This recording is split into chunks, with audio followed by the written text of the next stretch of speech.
Matthews. Sir, yes, sir. You are a disgrace to this university, to this... 911. Hello? Yes, I'm stuck here. Drama is brewing between the casts of the hit TV sitcom Boy Meets World, and its rippling effects are being felt across social media. People never expected the once great comedy show, which lighted up most homes, to harbor a very dark secret for over 2 decades. Though there were rumors around the time, nothing concrete was established, as the cast thought that the secret was too sensitive to expose, gauging public opinion and perceptions at the time. The show was doing well, as people loved the characters, storyline, and witty comments. Viewership was also on the rise, as many people tuned in to drown their sorrows and pain in fits of laughter. So, divulging dark, sensitive information, especially one that had the ability to plummet the show's numbers, would have been a bad move. Even after the show ended, the cast and crew kept everything under wraps, and not a secret came out. And when they were quizzed about the rumors during interviews, they preferred to remain tight-lipped, neither confirming nor denying the rumors. But now that the cast are all grown and public sentiments have changed, the cast has divulged information that we previously thought were mere rumors. And believe me, the revelations are as stunning as they are annoying. So what were the rumors going on about the show at the time, and what were the cast members' remarks about them? I have the full gist here, and I'm ready to spill it all out. So ensure you watch till the very end. Boy Meets World started airing around 1993 with a plot that centered around Cory Matthews and his family and friends as he transitioned from childhood to adulthood. The show ran for 7 years and got nominated in several award categories, winning a few of them. It was especially popular with teenage children as they found it so relatable. However, while the show was enjoying its time in the limelight, rumors started spreading that some of the youngsters on the show were being essayed by their elderly counterparts. Specifically, some of the elderly male actors were allegedly taking advantage of the male youngsters on the set. These rumors spread like wildfire, but back then, gay and homophobic topics were hotcakes and pretty sensitive. More celebrities who were closeted homo-s were now coming out of the closet, a move that many praised. So, the rumors were taken with a pinch of salt. Some even speculated that the gossip was perpetuated by homophobia to keep other gay celebrities from coming out. Thus, the rumors were swept under the carpet until 24 years later, when the cast of the show not only revealed the man's identity, but confirmed all that was said. The man is Brian Peck, who appeared sparingly in the series. During his stint with the show, Peck appeared as a background actor in season 6 and played the character Uki in the 7th season. It was during that short period that Peck allegedly committed that despicable act. 3 actors from the show, Will Friedle, Ryder Strong, and Danielle Fisher, recently appeared to confirm what Peck did. On their recent podcast, Pod Meets World, the actors reviewed their relationship with Peck when they acted alongside him on the sitcom 24 years ago. According to Friedel, he wasn't the outgoing type, but preferred to hang out with Peck because he presented himself as the funny, happy-go-lucky type. I didn't go to parties, I didn't really do that stuff. But I was working a lot after Boy Meets World, and this guy had so ingratiated himself into my life, I took him to 3 shows after Boy Meets World, Friedel said. This was the type of thing where the person he presented was this great, funny guy who was really good at his job and you wanted to hang out with. However, unknown to him, Peck wasn't at all what he presented himself to be. He was a conniving, slippery snake under grass who took the least opportunity to strike his victim. Though Friedel didn't say whether he was a victim, many fans suspected that Peck had evil intentions when he ingratiated himself into Friedel's life. Danielle Fishel, on the other hand, doesn't recall having a close relationship with the 39-year-old Peck. However, she did acknowledge that though Peck's behavior was suspicious, it was mostly overlooked because of the rampant homophobia that ruled the 90s. She claimed that the elders who probably saw Peck's actions as improper were afraid to speak up for fear of being tagged homophobic. So, Peck appeared to get away with many of his actions and statements. She explained, the other adults on set who maybe could have or should have said, "Why are you guys going to lunch with this guy? Why is this guy going to Ryder's house for a party?" There was probably a part of them that didn't say it because they were afraid it was going to be taken as homophobia, instead of, "This is a boundary, gay or not. This is a boundary about adults and kids," Fishel said. And so, I also think that's important in the story of Ryder and Will, about why he befriended the two of you so closely. Thus, Peck had a leeway to do as he pleased. However, as fate would have it, Peck was eventually arrested in 2003, 2 years after it was reported that he SA'd a youngster. According to reports, Peck was supposed to be coaching the lad in acting but took advantage of that to commit the despicable act. Later, he was sentenced to 16 months in prison for his crimes, a term he has already served. However, Friedel and Strong supported Peck while he was facing the charges, believing that their friend was innocent. They didn't know the man they supported was was a criminal who had a long history of taking advantage of young lads. They only saw him as a friendly chap who was being accused of a crime he didn't commit. However, as it turned out, his friendly demeanor, smiling face, and outgoing personality were all a facade meant to deceive everyone. They took pains to explain on the podcast that they had no issues with Peck being gay, but they were taken aback to learn that he took advantage of youngsters. What even makes his case more curious is that the actor still got to work with youngsters after his conviction and stint in prison. Statements from the court didn't reveal the name of his victim, but sources claim that he was a budding talent on Nickelodeon. According to the victim, he didn't want his name appearing in the media for fear that it might have a negative impact on his career and image in Hollywood. The court documents also revealed that Brian Peck was coaching the boy at home when the incident happened and was only reported to the police by the parents of the budding talent. He was arraigned before the court and charged with 11 counts, but only 2 counts stuck. The rest were dismissed. However, after he was released in 2014, he went straight back to work, finding opportunities in several Hollywood productions. He walked around Hollywood without a care in his life and was mostly seen at horror shows and conventions. This was because the law only banned him from direct contact with the lads, but he could still work with them in production. What this meant was that he couldn't follow them around as he used to, invite them out, and ingratiate himself into their lives, but he could still work with them. A documentary dubbed An Open Secret, the movie Hollywood Doesn't Want You to See, featured many victims of people like Peck who took advantage of their position to SA youngsters.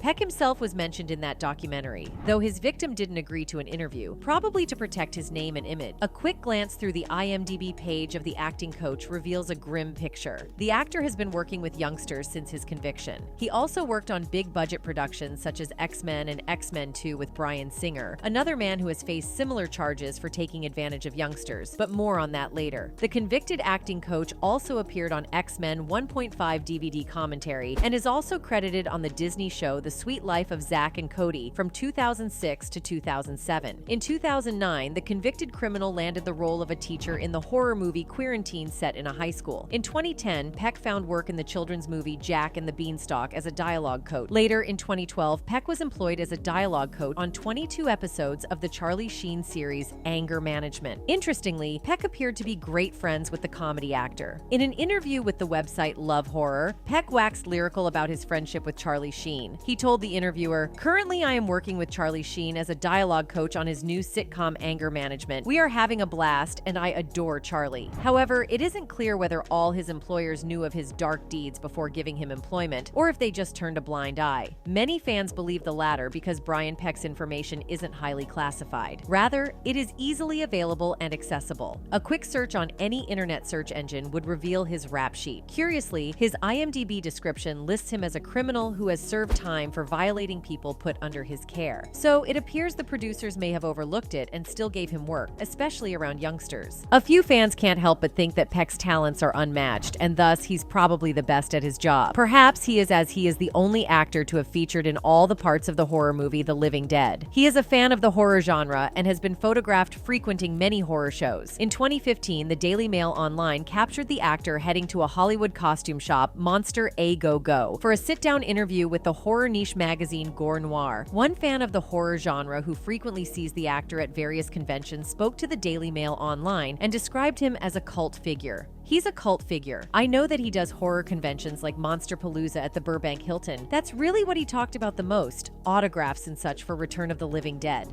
However, she didn't know of Brian Peck's convictions and subsequent incarceration. She was shocked that the actor, despite his crimes, was still allowed around youngsters. Learning about his past crimes changed her perception about the actor, and she promised she would never look at him the same again. "If I had known that, I would have thought of him completely different. He wouldn't be the first one. There's so many. It's just horrible. I'm sure not many people know about that. I'm sure if these events the conventions knew, they wouldn't want that stigma attached to them. He shouldn't be allowed around children, period." When the Daily Mail Online contacted Peck for his side of the story, the actor and dialogue coach threw up the no comment mantra. He was asked whether he had seen the documentary Open Secret, which mentioned his name as part of people who took advantage of youngsters. The actor replied, "No, I haven't. I don't plan on it." The journalist then inquired whether he should still be allowed to work in Hollywood, to which he replied, "I don't have any comment on it. Anne Henry, the founder of Biz Parents, an organization that protects the rights of children in Hollywood, also weighed in on the Brian Peck controversy. She applauded the youngster involved for being bold to speak up against the crimes being committed against him. Anne and her organization were instrumental in pushing for the Child Performer Protection Act in 2012. However, registered offenders can be employed in Hollywood without any sanctions or difficulties. Explaining the letter of the law, Anne stated, "The law applies to people who have direct contact with youngsters, so Brian Peck would no longer be allowed to coach a young actor as he did in the conviction." She explained that though Peck wouldn't be allowed to coach, he could work as an actor or crew member, even if youngsters are involved in the production.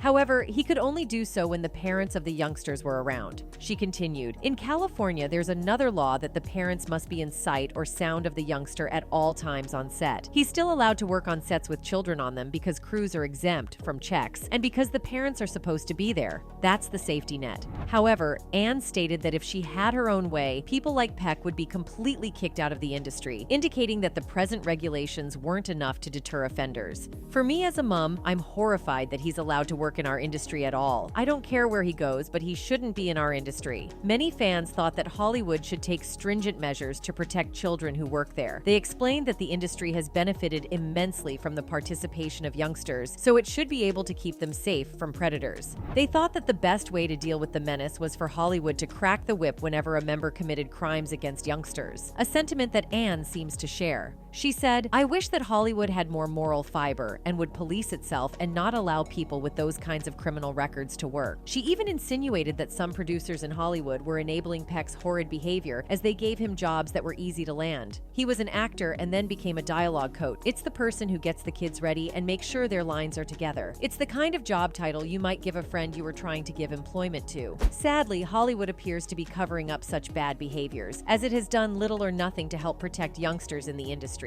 When An Open Secret was premiered, the producers sought a distribution deal with some companies in the movie industry, but they experienced many setbacks. Executive producer of the documentary, Gabe Hoffman, said, "We went to everybody and anybody at all the biggest companies and got turn downs everywhere." Fortunately for the producers of the documentary, Rocky Mountain Pictures and Vesuvio Entertainment signed on to distribute it, which saw the project tour 20 cities. Anne Henry hoped that the documentary would bring most of the industry to light and shed light on the happenings in the industry so parents could be more vigilant. She said, "In my dream world, I would like this to be as big as Blackfish, where everybody just knows and it becomes common knowledge. If that happens, wouldn't be in our industry. They would go somewhere else where there was less scrutiny and less of a light shown on them." Another man who has allegedly gotten himself embroiled in such scandals and is walking a free man is Peck's former work colleague, Bryan Singer. Singer's alleged rap sheet goes all the way back to 2003, but it wasn't until 1997 that his supposed victims started speaking up. The first to do so was a youngster who alleged that the director requested he and other male youngsters appear unclad in a scene that would be included in the 1998 psychological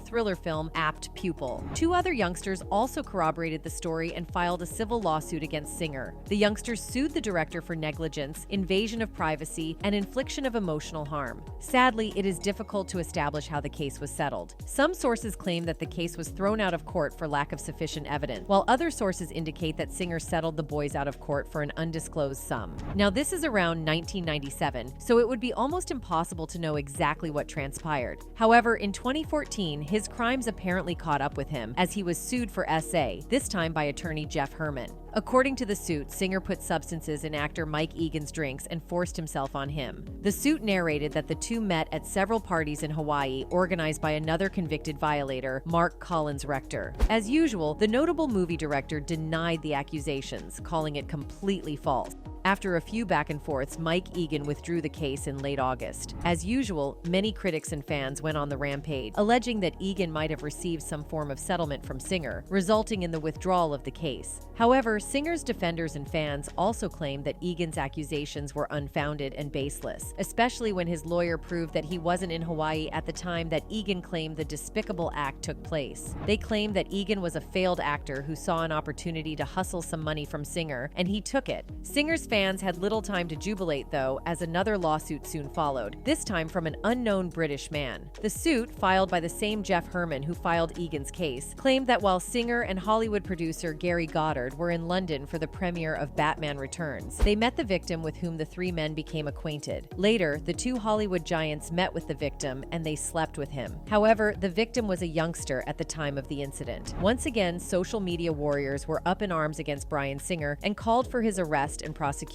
Unfortunately for them, the victim withdrew the case from the courts a few months after filing, to the anger of many fans and critics. 3 years after the anonymous British man withdrew his lawsuit, a man named Cesar Sanchez Guzman accused Singer of R in 2003 when he was a youngster. The USC School of Cinematic Arts was one of the few institutions to distance themselves from the director by canceling his name from their cinema and media studies program. According to the suit, the two men met at a yacht party where the incident occurred. At first, the X-Men director denied the allegations, calling it a calculated attempt to soil his hard-earned reputation in Hollywood. However, Singer agreed to a settlement of $150,000 after a 2-year battle in court. The settlement was suggested by Guzman's bankruptcy trustee after Singer proved that he wasn't at the said yacht part. Many social media users tore into Singer for taking advantage of his power and influence to escape justice. However, his lawyers explained that the settlement was purely a business one and that Singer had always maintained his innocence during the trial. After settling out of court, his production company, Bad Hat Harry, went under and his offices closed up shop.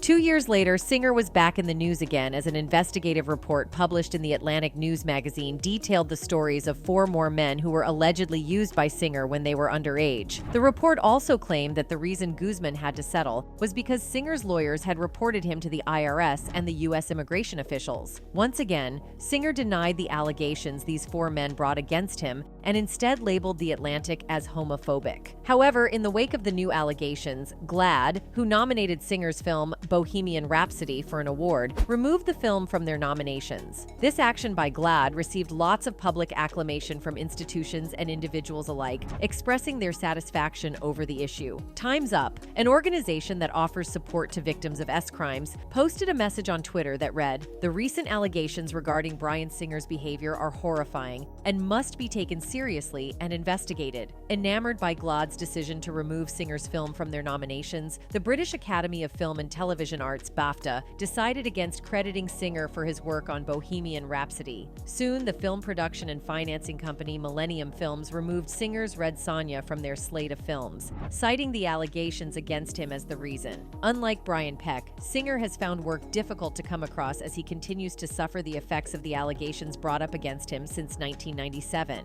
Brian Peck continues to work behind the scenes, and it's not clear whether he still gets to work with youngsters. However, it is great that such characters are exposed to protect the young ones who work in Hollywood. And that was just what Will Friedle, Danielle Fishel, and Ryder Strong discussed on their podcast recently. However, note that none of the podcasters were victims of Peck. In fact, Fishel clarified that he only befriended them and managed to insert himself into their lives despite the fact that he was 15 years their senior. Friedle also explained that they didn't see Peck's friendship as unusual because they were surrounded by adults all the time, and each one of them tried their best to make them feel at home. This is why they supported him when the accusations were first brought up. Friedle explained, "My instinct initially was, my friend, this can't be. It's got to be the other person's fault. The story makes complete sense the way that he's saying it." Strong agreed and explained that they just didn't have any way of knowing that Peck was in the business of violating others. Back then, you couldn't Google to find out what people were being charged with. So in retrospect, he was making a plea deal and admitting one thing, which is all he admitted to us, but it looks like he was being charged with a series of crimes, which we did not know. They, in their innocence, didn't think that someone as friendly as Brian Peck could be up to no good. According to them, the man even conned them into writing letters to defend him, which they obliged. Friedle continued, "We're sitting in that courtroom on the wrong side of everything. The victim's mother turned and said, 'Look at all the famous people you brought with you. And it doesn't change what you did to my son. I just sat there wanting to die.' It was like, what the hell am I doing here?" It was horrifying all the way around. Fortunately, they saw Peck for who he really was and called him out for it. They have also cut all ties with him, and they are hoping that he doesn't get access to youngsters. Above all, they hope that Peck would become a changed man and make society a better and safer place for everyone. With this, we end today's video. Thanks for watching.